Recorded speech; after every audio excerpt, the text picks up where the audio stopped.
Um, just wanted. Hello, can you hear me? Okay. I can hear you fine. Right. No, I just wanted to touch base on you with a couple of things that I've encountered on my journey, relatively short journey. We had a chat a couple of weeks ago, and there's been some interesting developments. I've uncovered a sort of a theory, if you like, that people who do question the majesty of science, apparently we've got a mental illness. Did you know this? Yep. Yeah. I was absolutely staggered. There's one guy on. I don't even want to mention his name because the guy is a complete first-class prat. But he's got quite a big following on YouTube, and he's done a whole series of videos on flat Earth mental illness. All right. And and then there's another guy. This is what boils my piss with all this. You've got people like them who condemn people like us for questioning the majesty of science because we've got no scientific background. We don't have the knowledge. We don't have the ammunition, for want of a better word, to go up against the scientific establishment. But yet these people can diagnose mental illness on the internet. That's right. That's that. They could qualification at all. They could say, "What you've got a mental illness," and there are people actually doing. This seems to be the latest ploy. Perhaps it's to stigmatise the whole issue of questioning and doubting our reality. Is you've got a mental illness? Maybe some people walk away and think, "Oh God, have I? Perhaps I should go and see my doctor." Imagine going to your doctor with that. What's the problem? So, well, I'm questioning our reality, the shape of the Earth. That's it. We're mentally ill, but they're swanning about talking about 14.5 billion years ago, and that they are masters of the universe. They're the ones that need medication. They're the ones that need to be put in the fucking pen because they're fucking running about the place, spewing all sorts of nonsense to children and warping their sense of reality and their inquisitive nature, with their fucking drivel about 14.5 billion years ago and, God particles and dark matter that's invisible that we don't know about it. And they're perfectly rational. They're sane. But again, the problem is that I don't concern myself with any of that because these people don't define me. This is the thing, that these people have got a certain way about them that rattles people. Then people feel as if they need to battle against that. And I don't. I just laugh at it. They don't define me. They shouldn't define you or anybody else either. What the debate seems to have become, and to be honest with you, I heard you say earlier on that you kind of distanced yourself a little bit from other flat Earth channels, and I'm starting to see why. Because I mentioned last time I was on that about the ego involved in people with a lot of the globe advocates, and I'm seeing it a lot on the flat Earth side as well now. It seems to be nothing more than football supporters, chanting after that. It's not about the truth. Nope. It's not about finding our way through this together. Nope. It's about taking a side and cheering on your favourite person or favourite team. Yep. And that is not what this isn't what it should be. I'm not interested in that, and I don't think you are either, from what I can gather from what you've said. It becomes about egos, and of course these people on both sides of the argument, I have to say, on both sides, take it to their head, and it just becomes who can beat who. Yeah. It's a sport. Aye, but it's a sign again of insecurity and weakness, because again, it doesn't define me. What anybody else thinks, what they want to believe, what they want to get up to, does not define me. I can only focus on myself and understand myself and maintain that, and that's the same for everybody else. But when they lend themselves to these things, what they're actually partaking in is weak-minded nonsense, as far as I'm concerned. Yeah, no, I do agree. I've come to the conclusion that the best way of moving forward with this is, by all means, listen to what people have to say. But I am now staying well away from looking at comments. Yeah. Well, even at that, as I've made the point so many times before, I don't speak Chinese. and I don't have to speak Chinese in order for a Chinaman to demonstrate some aspect of my objective reality. So I don't have to listen to words. You know, if I'm a practical guy, my mind thinks in mechanical terms. So if you know you want to demonstrate something to me, you don't need to speak. You can just show me. You know, and that's where I take the gauge from. Reality doesn't have a language. It's no speaking. It's just demonstrating stuff to me. Just on a personal level, I'm just curious. For you, when did this come about? This kind of way of thinking, this questioning nature. What was the epiphany, if you like, for you? I'm just curious to see if I can relate to it. So I know what it was. It started for me from childhood, and again, I think it's circumstances, because again, you're born into, you know, taking it right back, you're born into the family unit, you're told these narratives of family, who you are, you know, standards and practices that life's about and whatever else. Now, in my circumstances, these things fell apart really quickly because I was seeing inconsistencies, hypocrisy, bullshit. So right from a very young age, I was already questioning, you know, aspects of my experience.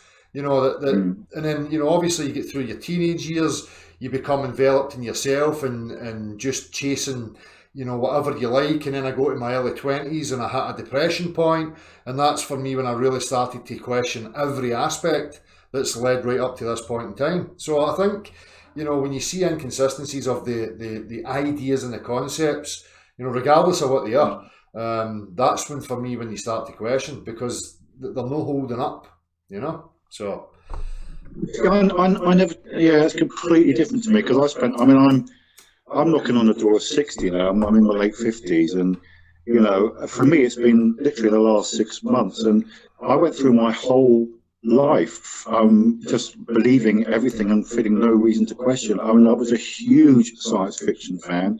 You know, right up to I discovered this, and I'm just not interested in any Hollywood depiction of space at all anymore. I do quite like Star Trek, but yeah, that's because there's a moral. There's always a good story there, and there's a moral to the story. But science fiction, I see now for what it really is. And I was very interested to watch the video you did the other day of the Brad Pitt talking to the ISS, perpetuating the myth of space, keeping it. I mean, well, I can't believe I'm saying this, to be honest with you. But anyway, sorry, go on. No, but you see that pattern. If you look back through the years, what you'll see is a timed release from, you know, like NASA. Well, they've made a discovery that coincides with the release of a science fiction, you know, space or whatever film or movie.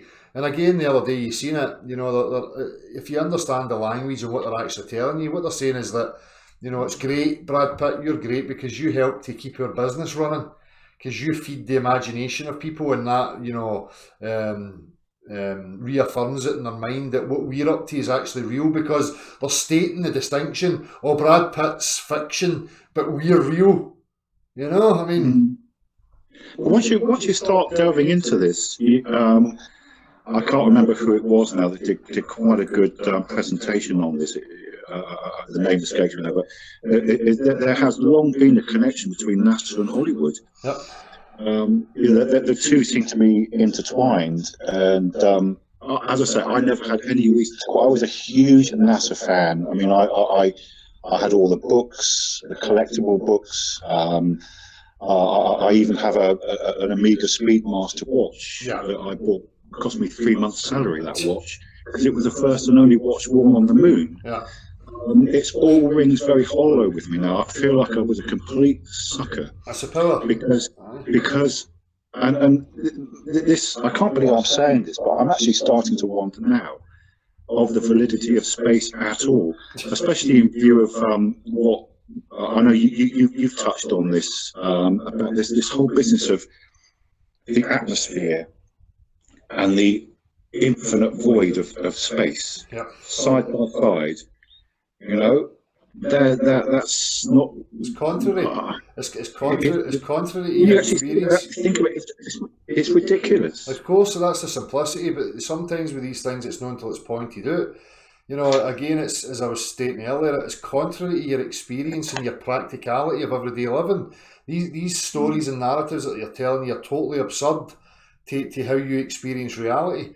And that's just how it goes. It's the same, and you know, you've seen these images all through your life, and it's not until somebody says to you, well, like you know, I always show people, you know, hyper realistic paintings and drawings, and then I'll cut to the globe, and you can see it in people like, oh, Yeah, I saw that. Yeah, I saw that. I saw that. it's not Yeah. until it's pointed out to you, you go, oh, that's a cartoon.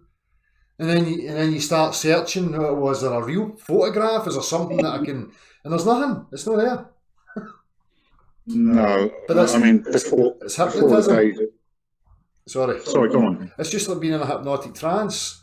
It's not until somebody snaps you and says, hold on, that's not actually an apple you're eating there, it's a potato. You know, oh fuck. Well, this is exactly what's happened to me. I feel like I've just been wandering through life in a trance, and I consider myself to be a reasonably intelligent person. You know, I'm not easily fooled. But the more I progress into this, the more I start to think, why the hell didn't I have any doubt about that at all? I feel sometimes completely stupid. So anyway, it doesn't matter because I'm here now, and I've started to ask the questions, and you know, I'm going on to YouTube quite a lot, and as I said to you last time, it's the first thing I think about when I wake up, and the last thing I think about before I go to bed at night, and I lay awake thinking about it. I've been known to get up in the early hours of the morning, put my clothes on, and go walking around because I just cannot get this shit out of my head. Well, that's part of the process, my man. I've been there. It seems like a lifetime ago, but I remember it well. You know. Yeah. Well. Yeah, it's frustrating because as I said to you before, in my day-to-day life, I haven't got anyone really that I can talk to about this. So you know, it's having someone like you as a bit of a sounding board, if you like, is very good for me, and I really appreciate being able to do this. As I said, yeah, I'm just really at the inquiring stage, but I'm finding it's not standing up to scrutiny. But of course, I don't have the scientific background. I don't have the scientific knowledge, and this I can. Even though you put my mind to us a little bit last time by saying you're entitled to an opinion, but I still find it frustrating that if I try, as I have done in the past, to sort of put a point forward, I'm just bombarded with all this kind of jargon. Yeah. Which you don't understand. Yeah. You really have to. Yeah, it's an aspect. It's called gish galloping. They'll just swamp you and swarm you with loads of points that appear on the surface to have some sort of relevance, and that's part of the tactic. It's known as gish gallop, to swarm somebody with so many different points that it just drowns you, you know, and makes you, you know, confused and disorientated. But it's just part and parcel of their garb. That's their tactics, you know. Well, I have recently called someone out. I don't know if you've heard of this guy, Mick West. Yeah. He's made a career out of debunking all sorts of quote conspiracy theories, and he's very big on flat Earth. You know, he's got this Metabunks. I'm advertising him now. I shouldn't be really, but he's a fun. He's got this site which you know, he's a very well spoken, very intelligent guy. I can see that. But he's just done this video, and I didn't watch a lot of it, but he's looking into the possibility of extraterrestrials. So I just put it to him in the comment section, and he did, to give him his credit, he did actually answer me. And I said, look, you've made a career out of debunking conspiracy theories, quote conspiracy theories, due to a lack of evidence. Could you please give me your evidence for extraterrestrials, which is something you believe in? And he kind of petered out on that. He didn't really commit to giving me an answer. So, you know, it's all right for him without any evidence at all to believe in extraterrestrial aliens visiting UFOs, whatever, all that, which I used to believe in. I'm afraid I don't anymore. But you know, it's breathtaking hypocrisy, and I called him out on it. Yeah, good. Mick West's just another one of these morons that's there to gatekeep mainstream narratives. You know, as I say, I've been here for years with an open platform, actively inviting any of these people, and guys like Mick West just run a mile. The only thing they'll do is they'll make echo chamber hit piece videos and propaganda pieces and put it out there using, you know, fallacious reasoning, fallacious logic, sophistry, you know, gish gallop, all the traits of deception. Guys like Mick West are no intellectually honest. They'll never step up to the mark and address any of the points being made by people like myself, you know. So no, I mean, and it goes back to what I said to you last time. If this is all nonsense, if we all have got a mental illness and we're all lunatics, why are these people dedicating so much of their time into trying to debunk people like yourself and various other people? That's it. Yeah, it doesn't make sense. If you're going to that much trouble, that just tells me you're taking it seriously enough to dedicate hours and hours and hours of your time to diverting people's attention away from it. Yep. It's all very suspicious in my eyes. That's it. I mean, you'll never find endless amounts of videos of Loch Ness monster debunkings. You know? Yeah, exactly. Yeah, that's a very good point. So yeah. Although interestingly, I don't know if you've noticed, but aliens and outer space is very prominent at the moment in the media. Yeah. You know, again, I mean, you know, let's be honest. I mean, alien UFOs is a conspiracy theory. If you believe in alien UFOs, then you believe in a conspiracy theory because you believe in NASA cover-up. Exactly as we might suggest, NASA and government cover-up. But it seems to be socially acceptable now. There was a time I can remember when I first got into this where anything on the mainstream media to do with UFOs and aliens was treated with contempt and was just joked about. But nowadays that's turned around for some reason. You've got documentaries called Ancient Aliens, and you know, space films and alien films, and it all seems to be geared towards getting us to embrace outer space. Yeah, that's the impression I get. Yeah. Well, there's different possibilities that I've contemplated with that kind of stuff. You know, it could be the get out clause to distract everybody, you know, with contact. It could also just be to subvert the possibility that there is other beings or other entities. I mean, once you get so far into this, you realise you're in a construct here. You realise that this experience that you're having is a design, it's a creation. So, you know, to rule out the possibility of other types of life forms is a bit, you know, naive and stupid. I would never do that on my part. But, you know, listening to their crap, you know, for me, I'm always suspicious that they're going to use it as a diversionary tactic, you know, and staging some thing or whatever it may be, or who knows, you know. But I've not seen anything so far that's substantial enough for me to accept that there's other types of life. No, I mean, if we start getting into the Earth not being what it seems, what we're being told it is, and we're looking at the possibility of it being more than what we're told it is, possibly. I mean, yeah, the mind just goes mad with it, with this stuff. Of course it is. And you start to think, well, what is out there? Yeah. You know, is there something being kept from us? Yeah, I mean, you know, perhaps there are other life forms. Perhaps we're one of many sort of plots on a vast landscape, millions of miles.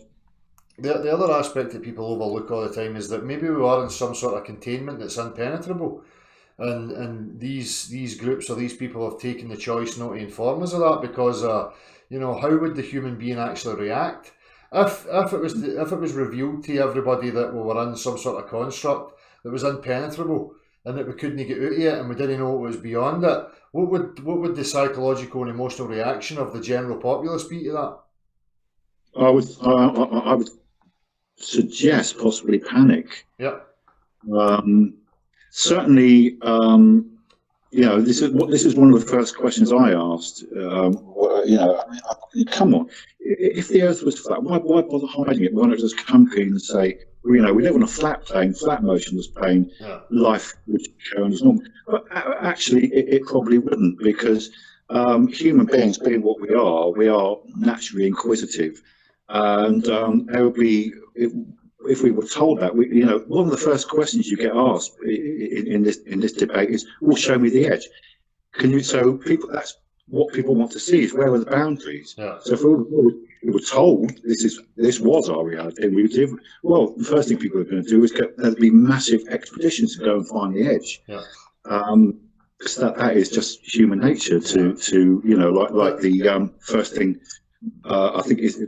The rodents do in a cage is they want to find out where the barrier is. Exactly.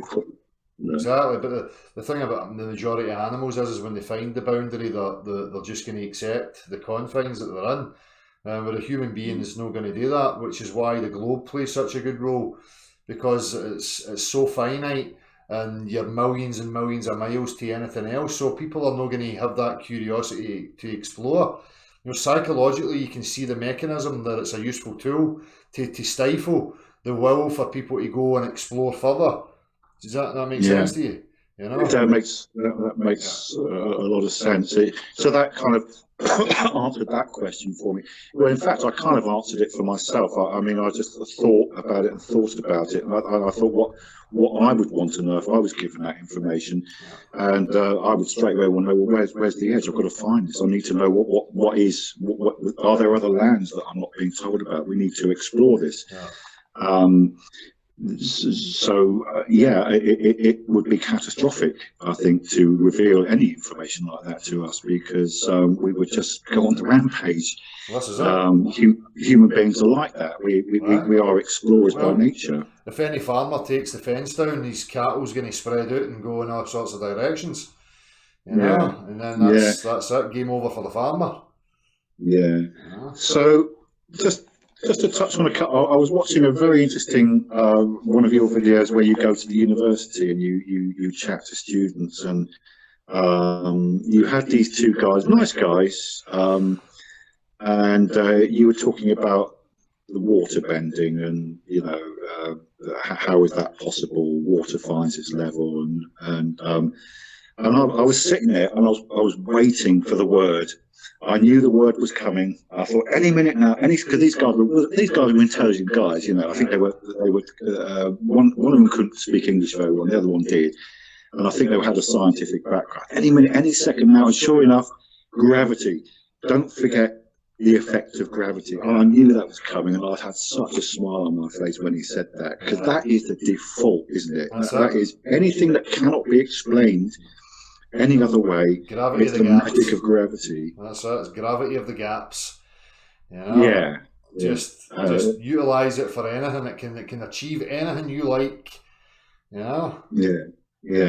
But that was my as I said to you last time, that was my big thing with this. That's what actually drew me in was this business with liquid, and I feel I need to correct myself in one sense, because one guy I was commenting did put me right on one thing. He said, "No, water does curve. That's what waves are, obviously waves and swells and surf and all that. But the point is, if you're standing on the seashore watching the waves coming, they'll be curved. But what do waves do as soon as they hit the shore? They flatten out. It's the natural physics of water to find its level. It's part of the sophistry. It's part of people's disingenuous behaviours. Where they'll say, "Oh, raindrops round and this, that, and the other," and as you say, waves and swells. And I'm like, no. That's not what we're talking about. We're talking about the body of water as a whole, So but there's another aspect to this now for me, which is something that you've touched on, or you did on one of your videos. I think it was the same video when you were chatting to the students at the university, and I mentioned it just now. Was the infinite vacuum of space Mhm. right next to Earth's atmosphere. Yeah. Well, I've been looking into this quite extensively, and again, gravity factors in. Yeah. Forget gravity is what keeps the atmosphere glued to the surface and stops it from being sucked out into outer space. I mean, and yet we're led to believe. So I've been doing some research on gravity. Apparently, out of the four forces, is the weakest of all the forces. But it must be pretty bloody powerful Yeah. to be able to stop the atmosphere from being sucked out into what is essentially a vacuum. Yeah. And before anyone says it, I don't compare the vacuum of space to a vacuum cleaner. This is No, it's high pressure and low pressure. You Yeah. know, and motion, you know, the pressure's always going to go and seek the equilibrium, move to the lower pressure region. You know, and they know that's demonstrable, that's factual, that anybody can test for themselves, which is why we have cylinders and we have containment aspects for higher pressure areas. You know, so Yeah. I mean, pressure, any pressure has to be contained. yeah, So anyway, in my travels, in my journey, I have spoken to some people and asked for it to be explained. And someone said to me, "Oh, it's quite easy. Imagine you're riding a motorbike. It's quite easy for me because I do ride a motorbike. You're going along with your motorbike at 100 miles an hour. You open your mouth. What happens?" I said, "Well, my mouth fills with air pressure." "Well, there you go." "Well, hang on a minute. When I open my mouth, what does my mouth become? A container right, with four sides." And then he started. This guy went, "Oh no, that's not the same thing. It's you're talking about an open-ended." Anyway, it all got a bit silly in the end. But I caught him out right, because he was literally saying the gas pressure forming in my mouth on my motorbike at 100 miles an hour, which I don't do that sort of speed, obviously, but is actually can only form because it's being contained within Plus- the walls of. but what they don't understand is that you're in motion, so that your motion creates that pressure. You know, but I pointed Yeah. this out a while ago as well, that, you know, I was ridiculing the globe model and saying why, you know, the idea of the Earth moving uniformly in a set direction makes much more sense, and you know, can be followed through than their idiotic notions. You know, because as you say, you know, you can do an experiment where if you're in a car, so you've got a closed system, and you hang a helium balloon or a balloon in the car, and you hang a weight, another plumb line, and you move that car forwards and accelerate forwards. The weighted plumb line will move to the back of the car. The helium balloon will move to the front of the car because that air gets compressed to the back, so it becomes more dense. Now that dense area now forces the less dense, you know, helium balloon forwards. So then you're creating a density layer by the motion of the vehicle you're in, you know. So, but they always use that. They use false equivalencies and misrepresentations to try and back up their nonsense, you know. Yeah. What I really yearn for is a proper, you know, I mean, you and I are chatting, we're on a sort of similar wavelength. You know, you said earlier on about these. I mean, there are a lot of trolls and lots of people purporting to, you know that for a fact that we're wrong. I would love to talk to them, and you're here. You're providing a platform. Yeah. Where are these people then? You know, They don't exist. there are so many of them, and they're quite happy to shout the odds at you from behind the keyboard. These faceless fucking trolls. But you know, where are they? I mean, you're here now. You're quite. You know, you're providing a platform where people can actually come together and I've been watching you for a little while now, and I've never seen any of them. You're never going to see them. They'll never appear here because they know that I've got the capabilities to tear apart any of their nonsense. Like, they identified that a long time ago, which is why you'll never get anybody here. You know, unless we start seeing, you know, real, genuine people who display, you know, intellectual honesty, stepping up to the mark. But they're not going to come here try to convince me of the globe, because they'll realise on their own that it's utter crap. So the only thing you're going to get is zealots, you know, people on task to try and perpetuate this narrative. Yeah. I mean, I want to hear the other side of the argument. You know, I want to hear it from. I want to know that the person I'm talking to isn't googling and copying and pasting crap, that they've looked at. I want to see if these people have their own thoughts. Go online and check the best proofs that the Earth's a globe. And all you'll ever find is the same old crap. The sun, the moon, the stars, Eratosthenes, everything apart from measurable curvature or practical demonstrations or practical references for any of the physics that they're claiming. You will never find anything. They only have superficial stuff that appears to the gullible to be relevant or justifiable. Anybody that's discerning can see that it's just nonsense. It's just rhetorical crap. Yeah. It's all based on. It's based on visible. There's two geometries. I don't know if we spoke about this the last time. I don't know if you've got this far, but you look through the world with your eyes, which are curved lenses. So you've got two spheres in your eyes. Now that geometry you could look at as being spherical, right? The other geometry is the actual world that you move around in three dimensions. That's established. That's established and treated as a level plane. That's a fact. That's what we assume. That's the geometry we assume, and that's we apply to every aspect of practical living. But what the globe has done is it's taken visible geometry and tried to superimpose it over tangible geometry. So everything that they talk about is based on vision. It's not quantifiable. They don't talk about the eye and how it actually works because they don't actually know fully how it works. But they'll keep utilising visible proof. Oh, the boat goes over the curve of the earth. Oh, look up here at the sun, the moon and the stars. It's all looking, it's all visible. It's not. No, there's numerous films on YouTube where people are improving the curvature from the window of an aeroplane. And they're putting a straight line on it. And it appears to be curved.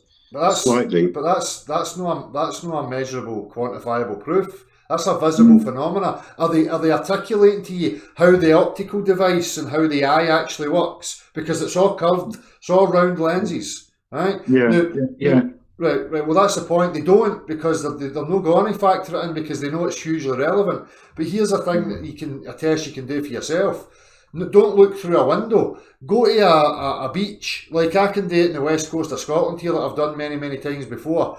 There's two land masses that are a distance of 28 miles between each other, right? So I can see the ocean line between the two land masses. Now I can put my straight edge up to that line. Now the spherical geometry or the measurement of the curvature dictates that over 28 miles there should be 350 feet of deviation from one point to the other. Now my straight edge shows that there is no deviation from one landmass to the other landmass.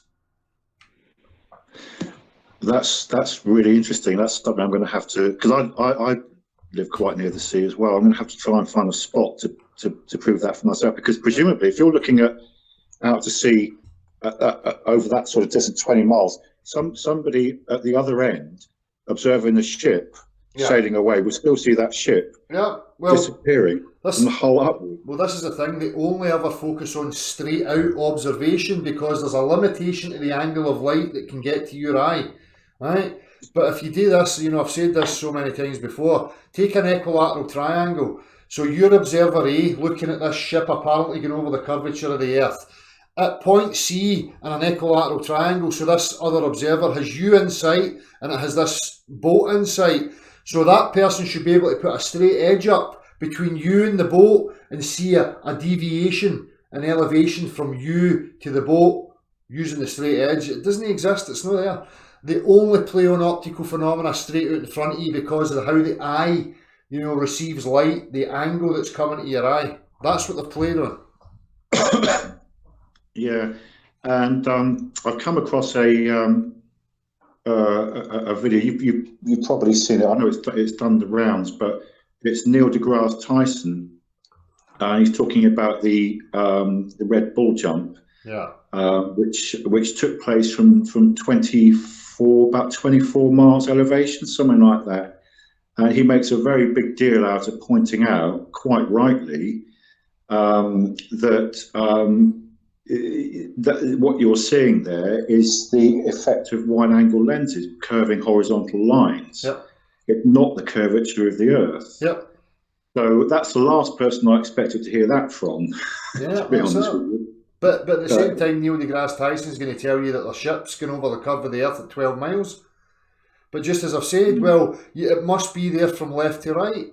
If I can put a straight edge up between two land masses over 20 miles, then there should be 350 feet of deviation from that point to that point. You should be able to see the Earth dipping under your spirit level. That's got me thinking. Actually, I never thought about it. Of course, if you can find a stretch of ocean wide enough, yeah, wow, Right. that's fantastic. Yeah, it's got to be. It's got to have that amount of curvature. Of course. So, that's mind-boggling. That's just done my head in. I'm going to be out on the seafront. Go and do it, satisfy your curiosity, and you'll find the exact same as I found, and then you'll start to realise that the only thing they focus on is straight in front of you observation. That's their deviousness, that's sneaky. Wow. Yeah, so I'm a bit speechless now. Yeah, okay, great. Well, thanks for that little pointer. Yeah.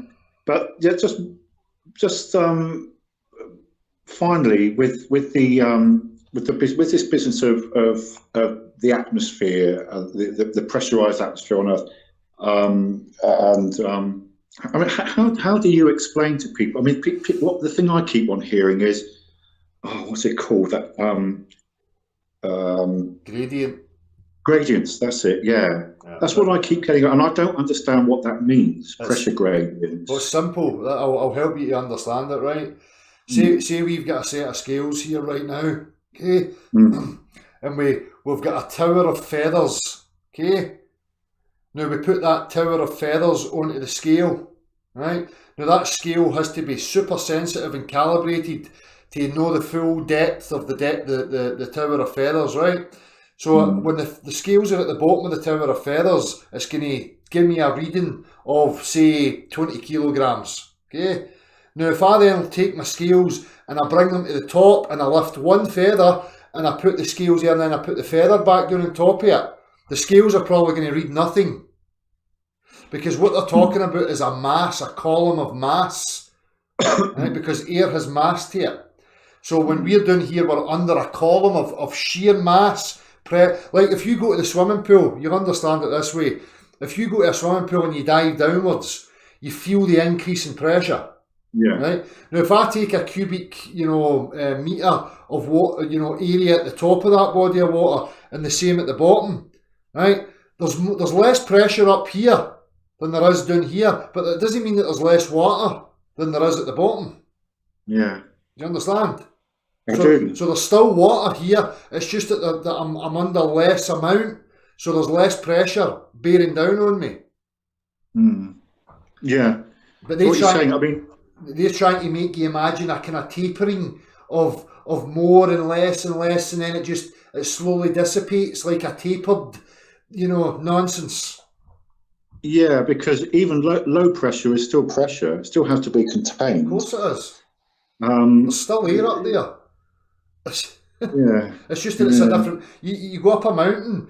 There's people that live at high altitudes, like 16,000 feet, who are accustomed to living in that pressure, so they breathe easy. But if you were to go up there, you would take time to adjust. But then it gets to a certain point because of how your body is and how it's calibrated that you probably wouldn't survive because you can't deal with that lower pressure. Yeah. But there's still air. There's still air up there.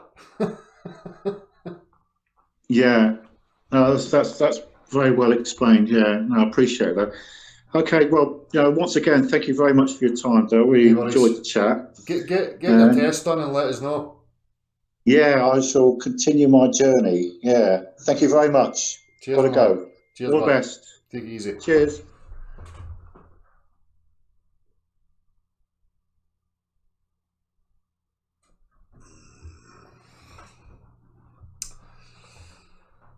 Right.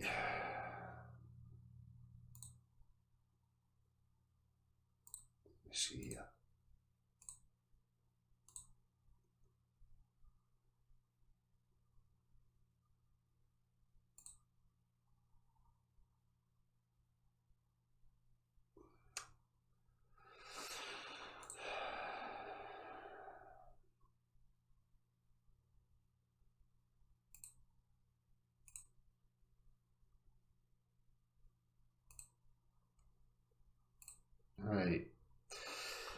Arthur, who was he there? It was Andy S, who came on a few weeks ago. I didn't realise I was the screen sharing him there. I can only apologise to Andy for that, my bad. But he was on a couple of weeks ago. We had a wee chat, same guy. So just as we were talking about there, everybody should do that. You know, this is one of these things. It's part of the sophistry of the globe. They'll try and just, you know, skirt around it, and you know, anybody can go and identify two land masses from left to right. You're meant to be on a sphere here. So if you pinpoint, you know, one landmass that's here, you know, as you pan across, this has to be dipping. There has to be a deviation in elevation. They can't be in a straight line from each other. That's not how a ball works. It's geometrically impossible on a sphere for that to be the case. People can go to any seaside and see two land masses with water between them, so they're separated. So say here in the west coast of Scotland, you can go there, you know, I think it's Arran and Stranraer. You've got Ailsa Rock in the middle, so there's like 28 miles between these two land masses.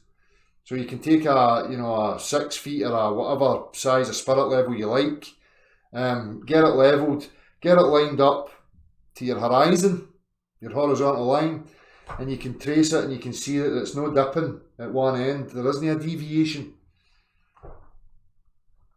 The ships are the horizon pish is just straight out.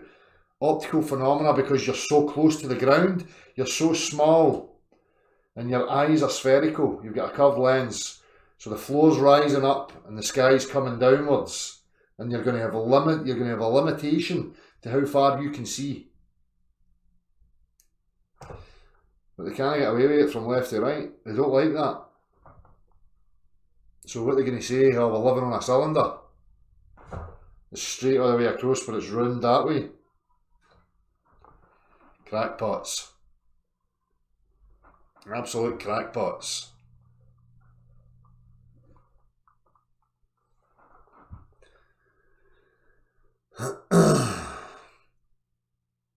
People get too caught up in the straight out observations, and you're always going to get issues. Focus on the left to right observations.